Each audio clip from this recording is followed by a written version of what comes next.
ಪಾವಗಡ ಸದಾ ಒಂದಲ್ಲ ಒಂದು ಸುದ್ದಿಯಲ್ಲಿ ಇರುತ್ತೆ.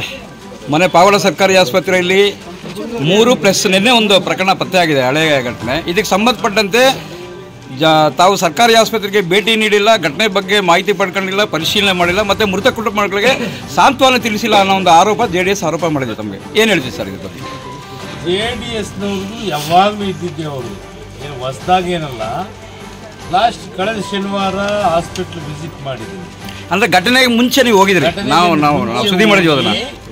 ಎಲ್ಲ ಎನ್ಕ್ವೈರಿ ಮಾಡಿ ಜಿಲ್ಲಾಸ್ಪತ್ರೆಯಿಂದ ಎನ್ಕ್ವೈರಿ ಟೀಮ್ ಬಂದಿತ್ತು, ಅವ್ರ ಜೊತೆಲ್ಲ ಮಾತಾಡಿ ಹಾಸ್ಪಿಟಲಲ್ಲಿ 4 ಜನ ಪೇಷಂಟ್ಸ್ ಮಾತಾಡಿಸಿ ಏನಾದರೂ ಅವ್ರಿಗೆ ತುಂಬ ಸೀರಿಯಸ್ ಆಗಿದ್ರೆ ಇಮ್ಮಿಡಿಯೇಟಾಗಿ ಶಿಫ್ಟ್ ಮಾಡಿಸಿ ಅಂತ ಎಲ್ಲ ಮಾತಾಡಿದೆ. ಇಲ್ಲ ತುಂಬ ಚೆನ್ನಾಗಿದ್ದಾರೆ, ರಿಕವರಿ ಆಗಿದ್ದಾರೆ. ಇಬ್ಬರು ಡೆತ್ ಆಗಿತ್ತು. ಅವ್ರನ್ನ ಏನು ನೋಡೋಕ್ಕಾಗಲ್ಲ, ಅಧಿವೇಶನ ನಡೀತಾ ಇತ್ತು. ಹಂಗಾಗಿ ಮೃತರ ಕುಟುಂಬಕ್ಕೆ ಸ್ವಾಂತನ ಮಾಡಿ ಹೋಗಿಲ್ಲ. ಅದನ್ನೇ ದೊಡ್ಡ ವಿಷಯ ಮಾಡಿ ನೀವು ಸುಮ್ಮನೆ ಎಲೆಕ್ಷನ್ ಗಿಮಿಕ್ಗೋಸ್ಕರ ನಮ್ಮ ಕೇಂದ್ರ ಸಚಿವರು ಸಡನ್ನಾಗಿ ಬಂದ್ಬಿಟ್ಟು ಇಷ್ಟು ದಿನ ಎಲ್ಲೋಗಿದ್ರು ನಾಪತ್ತೆ ಇಲ್ದಂಗೆ. JDSಸು BJP ಅಲೈನ್ಸ್ ಆಗಿದೆ, ಶೋ ಮಾಡಬೇಕು, ಈಗ ನ್ಯೂಸ್ ಬರಬೇಕು, ಸ್ಟೇಟ್ ನ್ಯೂಸ್ ಆಗಬೇಕಂತೇಳಿ ಬಂದರು. ಏನೇನು ಪರಿಹಾರ ಕಲ್ಪಿಸೋಗಿದ್ದಾರೆ ಕೇಂದ್ರ ಸಚಿವರು? ನಾನು ಮಾಡೋದು ನೋಡಿ ಸಹಿಸ್ಕೊಳ್ಳೋಕ್ಕೂ ಆಗ್ತಿರ್ಲಿಲ್ಲ ಆಗ. ಈಗ ಬಂದಿಲ್ಲ ಅಂತೇಳಿ ಈಗ ಹೊಸದಾಗಿ ಎಲ್ಲ ನಾಟಕಗಳು. ಬಡವ್ರ ಬಗ್ಗೆ ಕಾಳಜಿ ಇಟ್ಕೊಂಡಿರೋ ನಾನು ನನ್ನ ಕೈಲಾದಷ್ಟು, ಈಗಲ್ಲ MLA ಆಗಿದ್ದ ಮುಂಚೆಯಿಂದಲೂ ನಾನು ಸದಾ ಜನಗಳ ಮಧ್ಯೆ ಕಷ್ಟ ಸುಖ ಎಲ್ಲ ಹಂಚ್ಕೊಂಡು ಇದಕ್ಕೂ ಹಂಚ್ಕೊಂಡು ಎಲ್ಲ ಥರ ವ್ಯವಸ್ಥೆಗಳು ಮಾಡ್ತೀನಿ. ಮೃತರ ಕುಟುಂಬಕ್ಕೆ ಸಾಂತ್ವನ ಹೇಳಲಿಕ್ಕೆ ಅಸೆಂಬ್ಲಿ ಇರೋದ್ರಿಂದ ಆಗಿಲ್ಲ. ನೋಡೋಣ, ನಾಳೆ ನಾಡಿದ್ದು ವಿಸಿಟ್ ಮಾಡ್ತೀನಿ ಸರ್. ಈಗ ಸರ್ಕಾರ ಉಸ್ತುವಾರಿ ಸಚಿವರು ಪರಮೇಶ್ವರ್ ಪರಿಹಾರನ ಘೋಷಣೆ ಮಾಡಿದ್ದಾರೆ 4 ಲಕ್ಷ. ಸೊ ಅದ್ರ ಬಗ್ಗೆ ತಾವು ಫಾಲೋಅಪ್ ಮಾಡಬೇಕಾಗುತ್ತೆ. ಆ ಮೃತ ಕುಟುಂಬಗಳಿಗೆ ಪರಿಹಾರನ ದೊರಕಿಸ್ಕೊಳ್ಳಲಿಕ್ಕೆ ತಾವು ಶ್ರಮ ವಹಿಸಬೇಕಾಗುತ್ತೆ. ಪ್ರಾಮಾಣಿಕವಾದಂಥ ಪ್ರಯತ್ನ ಪಟ್ಟು ಮೃತರ ಕುಟುಂಬಕ್ಕೆ ಪರಿಹಾರವನ್ನು ಕೊಡ್ತಾರೆ. ಹಿಂಗೆ JDS BJP ಅಪಪ್ರಚಾರ ಮಾಡೋದೇ ಒಂದು ಇದೆ ಕೆಲಸ ಅಲ್ಲ. ವಿರೋಧ ಪಕ್ಷ ಅನ್ನೋದು ಒಂದು ಇದು ಇರಬೇಕು. ಯಾಕಂದರೆ ಶಾಸಕರಿಗೆ ಎಚ್ಚರಿಕೆ ಗಂಟೆಯನ್ನು ಕೊಡ್ತಕ್ಕಂಥದ್ದು ಒಂದು ವಿರೋಧ ಪಕ್ಷ ಇರಬೇಕು. ಅವ್ರ ಕೆಲಸ ಮಾಡಿದ್ದಾರೆ. ಅದು ಆಗ್ಬೋದಾ ಸರ್? ಈಗಾಗಲೇ ನೋಡ್ರಿ, ನಮ್ಮ 5 ಗ್ಯಾರಂಟಿಗಳನ್ನು ಅನುಷ್ಠಾನಕ್ಕೆ ತಂದು ಈಗ 70 ಕೋಟಿ ಮಂಜೂರು ಮಾಡಿಸಿದ್ವಿ ತಾವುಗಳು.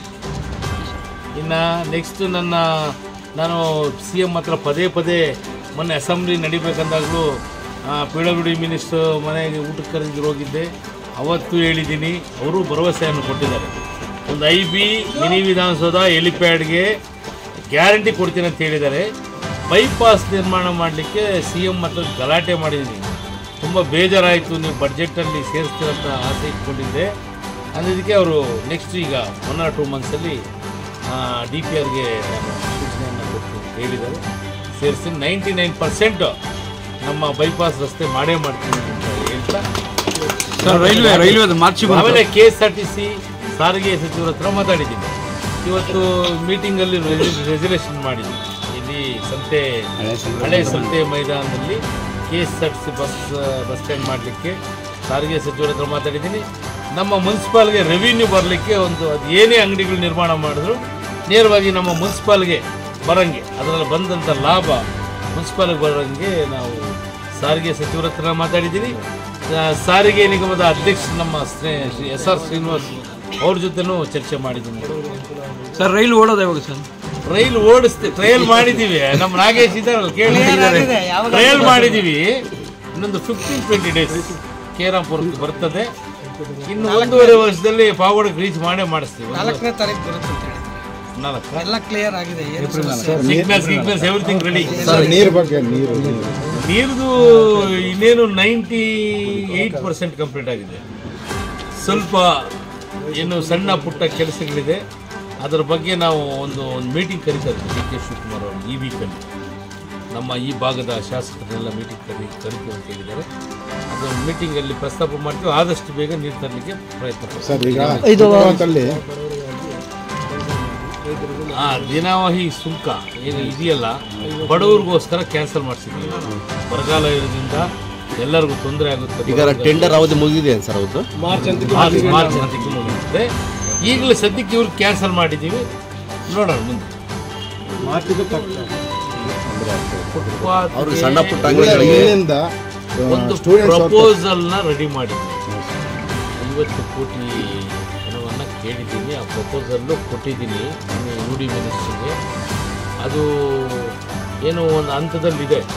ಅದು ಆರ್ಡರ್ಸ್ ತಗೊಂಡು ಬಂದು ಮಾತಾಡ್ತೀನಿ. ನಾನು ಸರ್ಕಲಿಂದ ಟೋಲ್ಗೇಟ್ವರೆಗೂ ಫುಟ್ಪಾತ್ ನಿರ್ಮಾಣಕ್ಕೆ 5 ಕೋಟಿ ಹಣವನ್ನು ಅದಕ್ಕೆ ಪ್ರಪೋಸಲ್ ಕೊಟ್ಟಿದ್ದೀನಿ. ಹಂತ ಹಂತವಾಗಿ ನನಗೆ ಮುಖ್ಯವಾಗಿ ಪಾವಗಡ ನಗರವನ್ನು ಅಭಿವೃದ್ಧಿ ಮಾಡಿಸೋದು ನನ್ನ ಗುರಿ. ಸರ್, ಒಂದೇ ಒಂದು ಈ KSRTC ಬಸ್ ಸ್ಟ್ಯಾಂಡ್ ಮಾಡ್ತೀವಿ ಅಂತಿರಲ್ಲ, KSRTC ಬಸ್ ಸ್ಟ್ಯಾಂಡ್ ಇದು ಕರ್ನಾಟಕ ಸರ್ಕಾರದ ಬಸ್ ಎಷ್ಟಿದಾವೆ ಸರ್ ನಮ್ಮ ಪಾವಗಡಕ್ಕೆ ಬರೋ? ಈಗ 48 ಬಸ್ ಬರ್ತದೆ. ಇದು ಆಗುತ್ತೆ ಸರ್ ಈ ಬಸ್ ಸ್ಟ್ಯಾಂಡಲ್ಲಿ? 48 ಆಗ್ತಾ ಇದೆ. 48 ಒಂದೇ ಕಡೆ. ಈಗ ಈ ಹಿಂದೆ ಆಗಿತ್ತಲ್ಲ ಸರ್, ಈ ಹಿಂದೆ ಆಗಿತ್ತು, ಅಲ್ಲೇ ಮಾಡಬೇಕಂತ ಸ್ವಲ್ಪ ಕಾರಣಾಂತರಗಳಿಂದ ನಿಂತಿತ್ತು. ಈಗ ಆಗುತ್ತಾ ಅಂತ ಒಂದು ಭರವಸೆ. 100% ಈಗ ನಮ್ಮ ಸರ್ಕಾರ ನಮ್ಮದೇ ಇರೋದ್ರಿಂದ ನಾವು ಮಾಡೇ ಮಾಡ್ತೀವಿ. ಇನ್ನು ಸಭೆಯಲ್ಲಿ ಅನುಮೋದನೆಯಾದ ರಾಜ್ಯ ರಸ್ತೆ ಸಾರಿಗೆ ಬಸ್ ನಿಲ್ದಾಣದ ಹಳೆ ಸಂತೆ ಮೈದಾನಕ್ಕೆ ಶಾಸಕರು ಖುದ್ದು ಭೇಟಿ ನೀಡಿದ್ದಾರೆ. ಈ ವೇಳೆ ಪುರಸಭಾ ಸದಸ್ಯರಂತ PH Rajesh, Sudesh Babu, Mohammed Imran, D ವೇಲರಾಜು, ಗುರ್ತಿ Nagaraju, Nagabhushan Reddy, Balasubrahmanyam, Venkata Ramana, ಮುಖಂಡರಾದಂಥ CN Ravi, Kiran, ಶಾಬಾಬು ಮತ್ತು ಮುಖ್ಯಾಧಿಕಾರಿ ಶಂಶುದ್ದಾ ಸೇರಿದಂತೆ ಮತ್ತಿತರರು ಹಾಜರಿದ್ದರು. ಇಲ್ಲಿಗೆ ಇಂದಿನ ಸಂಚಿಕೆ ಮುಕ್ತಾಯಿತು. ನಾಳಿನ ಮುಂದಿನ ಸಂಚಿಕೆಯೊಂದಿಗೆ ಸತ್ಯ ಲೋಕೇಶ್.